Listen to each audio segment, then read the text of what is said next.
Colombia Times. This is Daniela Duarte, and today I have some special guests for you. They're going to be telling what they have been learning during this semester. I'm completely sure you're going to feel identified.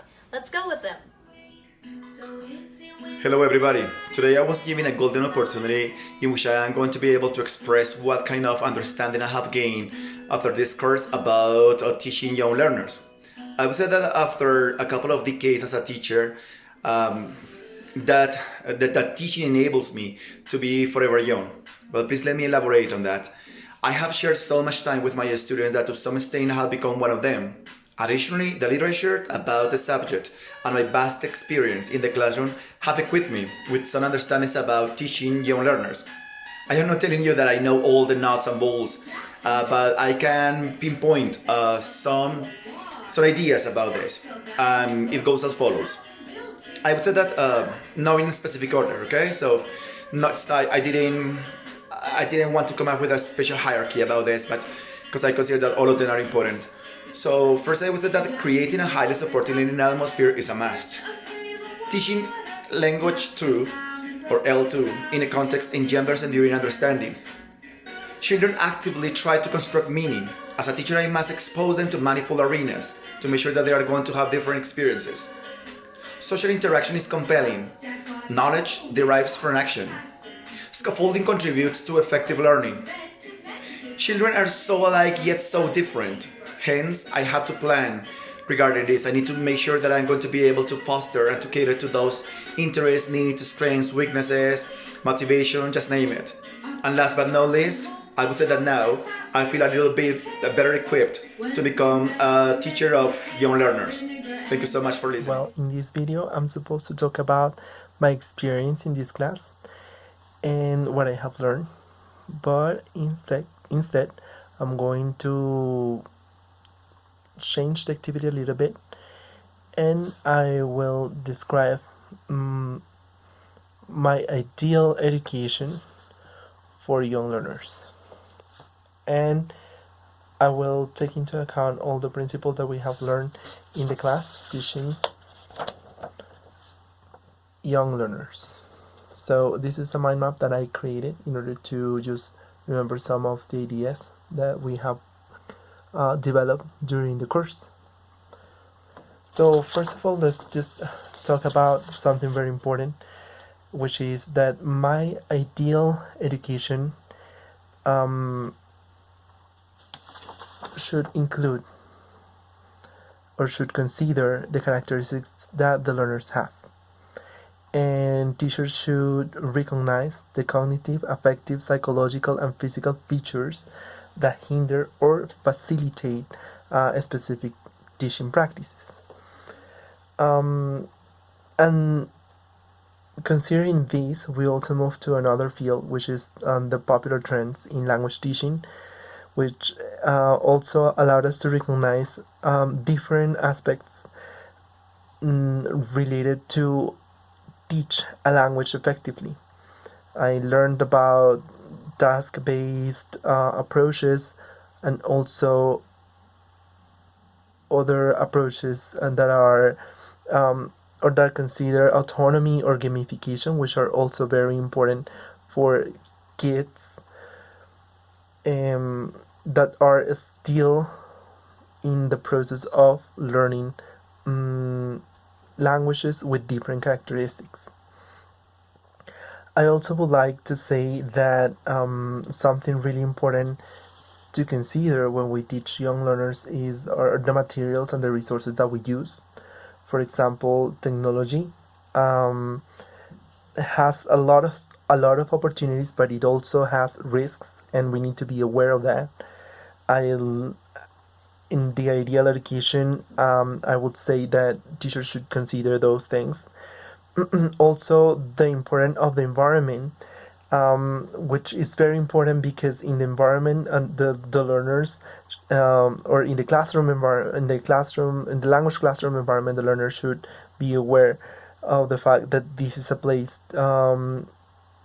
a safe place to learn.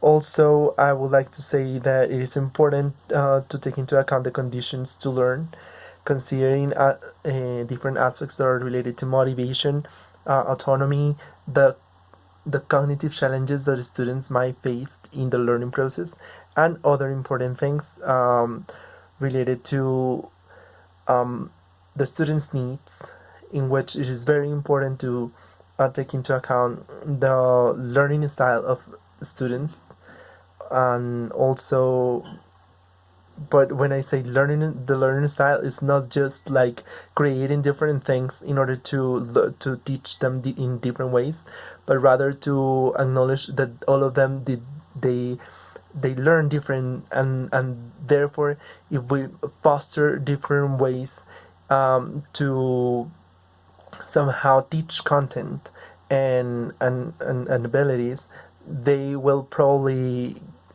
will be readier to like to work with all those things.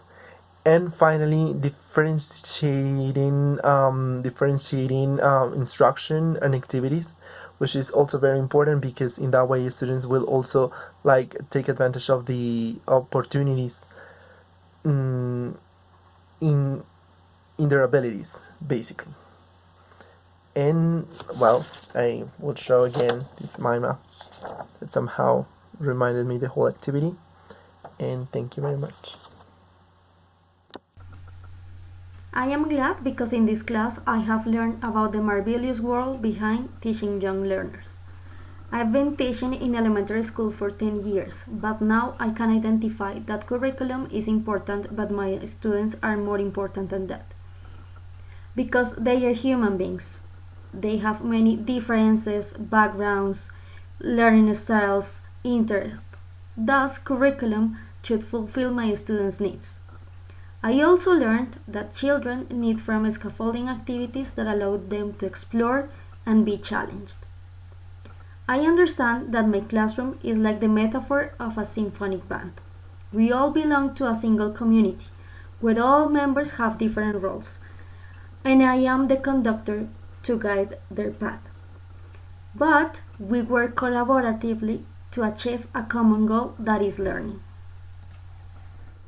The big question today is if now I am a better young learner teacher, and I would say yes, but it's a journey that I just begin.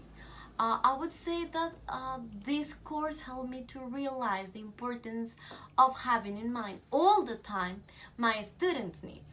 They're really characters. They need to be the main characters of this process, and I need to consider that they are complete different books. Thus, I have to be a really good reader to know in which moment I need to stop and reread that chapter that I didn't understand.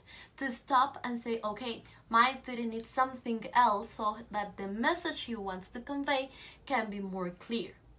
And also, when I was thinking about making them create a community and be more collaborative and be more creative, I realized that coherence is the key concept here. Why? Because if I'm not working with my colleagues, if I'm not constructing things with my colleagues, it does not make sense.